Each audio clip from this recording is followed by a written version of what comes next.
नवीन GST number भेटला आहे का? तर खूप अभिनंदन. पण लक्षात ठेवा, काम इथेच संपत नाही. जीएसटी नंबर भेटल्या भेटल्या 6 गोष्टी ह्या करून घ्या. नंबर 1, पहिले आपले रजिस्ट्रेशन सर्टिफिकेट डाउनलोड करा आणि तुमचे ऑफिसचा पोर्टल आहे तिथे तुम्ही. दुसरा, तुम्हाला बँक डिटेल अपडेट करणं गरजेचं आहे.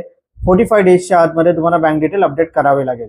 बाहेरचा जो साइन बोर्ड असतो त्याच्यावर जीएसटी नंबर लिहिणे हे खूप गरजेचं आहे, कंपल्सरी आहे. ही स्टेप मिस करू नका. आतापासून टॅक्स इनव्हॉइस वापरा, कच्चे बिल कोणालाही देऊ नका, कारण जीएसटी साठी हे कंपल्सरी मॅन्डेटरी कंप्लायन्सेस आहे.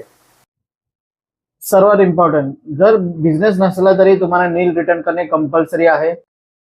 आता बोलाल जीएसटी घेतला पण माझा बिझनेस नाही, पण तुम्हाला नील रिटर्न फाईल करणे हे कंपल्सरी आहे. जीएसटी पोर्टलवर जाऊन नील रिटर्न तरी फाईल करा, नाहीतर पेनल्टी लागू शकते.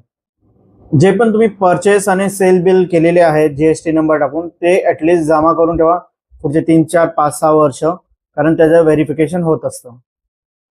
एक आपला फाईल फोल्डर बनवून ठेवा, त्याच्यामध्ये तुम्ही गुमास्ता, उद्यम, business registration document, GST number, असे काही डॉक्युमेंट, इम्पोर्ट एक्सपोर्ट कोड, जे डॉक्युमेंट आहे तुम्ही एका जागी सेव्ह करून ठेवा. म्हणजे जर जीएसटी ऑफिसर तुमच्यासाठी व्हिजिट करायला आला तर तुमच्याकडे.